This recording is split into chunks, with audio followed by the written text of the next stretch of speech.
I am God, मैं परमात्मा हूँ। आई एम गॉड, मैं परमात्मा हूँ। जहाज भर भर ले जाऊंगा सतलोक में अपने बच्चा की, और वहां ठाठ कर देंगे। ओम नमस्ते, सभी भाइयों को नमस्ते और जय श्री राम।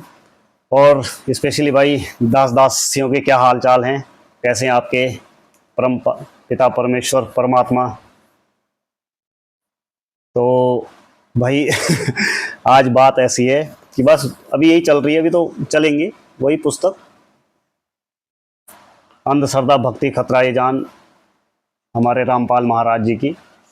तो जहाँ हमारे शास्त्र हैं, हमारे धर्म का जो मूल शास्त्र है, या जो हमें बताता है कि धर्म क्या है क्या नहीं है, हमारी जो मूल जड़ है वो है वेदोखिलो धर्म मूलम, अर्थात मनुस्मृति के जो हम दूसरा अध्याय जाता है तो दूसरे अध्याय का 6वां श्लोक ही आता है, वेदोखिलो धर्म मूलम, अर्थात जो वेद है वो धर्म का मूल है।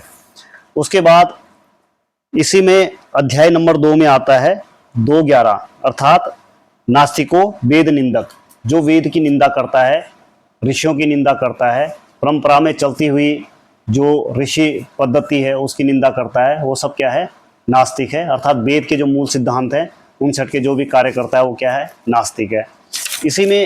इसी मनुस्मृति में आता है 2:13 में कि धर्म जिज्ञास समानानाम प्रमाणम परम श्रुति, अर्थात जिनको धर्म की जिज्ञासा है, जो धर्म को समझना चाहते हैं, जानना चाहते हैं, वो क्या है जी, उनको वेद पढ़ना चाहिए। वेद ही क्या है, परम श्रुति है, अर्थात वेद के जो मंत्र है उनके जो अर्थ हैं वो ही परम है, उसके भिन्न कोई शास्त्र प्रमाणित नहीं है। अर्थात कोई कितनी भी अपनी मनमानी चलाए, कोई कुछ भी कहे, तो हमें किसके पास जाना चाहिए, वेद के पास। नास्ति वेदात परम शास्त्रम, ये महाभारत का है। तो कोई भी ग्रंथ वेद के बराबर नहीं है।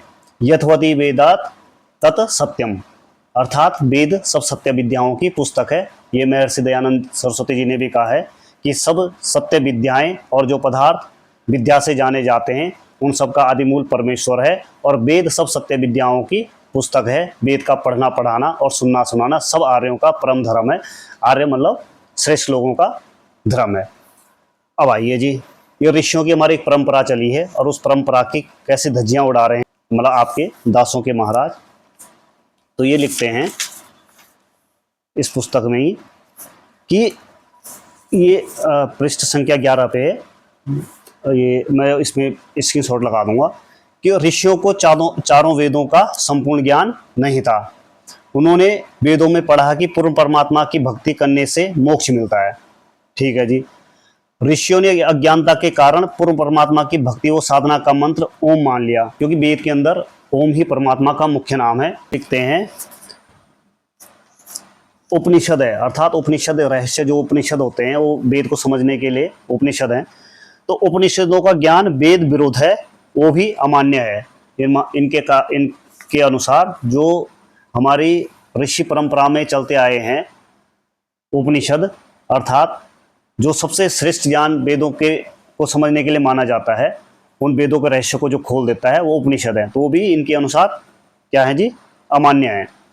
अच्छा, आगे लिखते हैं कि संपूर्ण वेद ज्ञान यानी सूक्ष्म वेद पूर्ण परमात्मा ने दिया है। तो वेद नहीं दिया इनके परमात्मा ने एक सूक्ष्म वेद दिया है।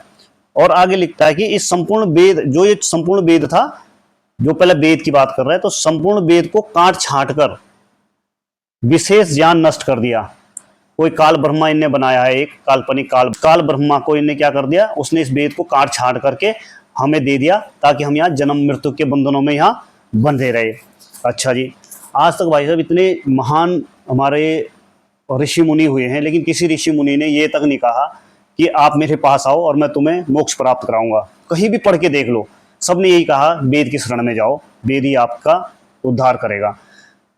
चाहे कितने भी महान ऋषि हुए, चाहे वो वेदों के मंत्र दृष्टा हुए हों, चाहे वो ब्राह्मण ग्रंथों के ऋषि हुए हों, चाहे वो उपनिषदों के ऋषि हुए हों, चाहे वो दर्शन शास्त्रों के ऋषि हुए हो, यहाँ तक कि आधुनिक काल की अगर बात करें तो चाहे वो शंकराचार्य जी हो और या ऋषि दयानंद जी हो, किसी ने भी ये नहीं कहा कि मेरी शरण में आओ और मुझे ही को सारा ज्ञान पता है और मैं ही तुम्हें मोक्ष तक प्राप्त कराऊंगा। ठीक है, सबने वेद ज्ञान की प्रशंसा की, सबने उसी को श्रेष्ठ माना है। लेकिन ये क्या कहते हैं कि एक सूक्ष्म वेद है जो तत्व ज्ञान है, और उस तत्व ज्ञान केवल किसके पास है, वो यहां लिखते हैं, पाठक गणों, जो गीता अध्याय 4 श्लोक 32 तथा 34 में कहे तत्व ज्ञान को एकमात्र जानने वाला तत्वदर्शी संत वो दास रामपाल दास है। ठीक है जी, वो रामपाल दास है, और किसी के पास कोई। इस दास रामपाल के पास सूक्ष्म वेद के ज्ञान वाले संपूर्ण मोक्ष प्राप्ति के साधन के शास्त्रोक्त मंत्र हैं।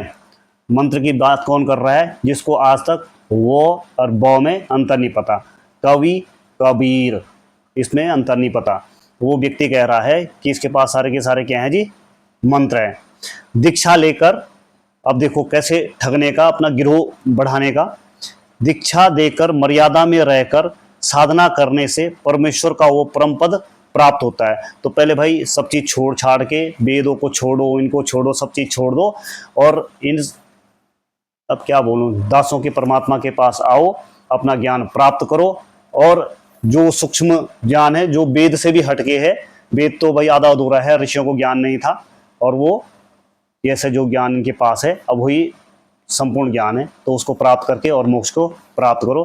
तो भाई करो, बहुत अच्छी बात है। हमारे लिए तो ऋषियों ने ये ग्रंथ दिए हैं जो वेद हैं, तो हम तो भाई उसी पे चल रहे हैं, जहाँ भी पहुँचाएंगे ईश्वर वो हम देख लेंगे। बाकी आप अपने सतलोक की यात्रा करो भाई, बहुत बहुत शुभकामनाएं आप सभी दास दासियों के लिए।